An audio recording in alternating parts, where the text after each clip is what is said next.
কিছু কষ্ট মানুষকে এমনভাবে বদলে দেয় যে সে আর আগের মতো থাকে না। হৃদয়ের সব নরম কোণগুলো ধীরে ধীরে কেমন কঠিন হয়ে যায়। যাকে একসময় অনুভূতির গভীরে রাখা হতো তার গুরুত্ব হারিয়ে যায়। অপেক্ষা, অভিমান সবকিছুই একসময় অর্থহীন মনে হয়। এভাবে একদিন মানুষ শিখে যায় বাঁচতে হলে নিজেকে শক্ত করে নিতে হবে।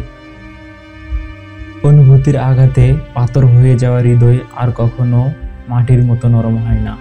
তখন জীবন তার নিজের পথে এগিয়ে চলে, নিলুপ্ত, নিঃশব্দ, নির্বাক। বুঝতে পারে ভিড়ের মাঝেও আমি একা। খুঁজে পাই একাকিত্বের মধ্যে চরম শান্তি। বুঝতে পারে একাকিত্ব আমার নিয়মিত সঙ্গী, আর নীরবতা আমার পরম বন্ধু। একাকিত্ব আমার শিক্ষক, যে আমাকে শিখিয়েছে নিজেকে যত্ন নেওয়া। কারণ একা থাকলে বোঝা যায় কে আমার সত্যিকারের বন্ধু, বোঝা যায় জীবনের প্রকৃত অর্থ।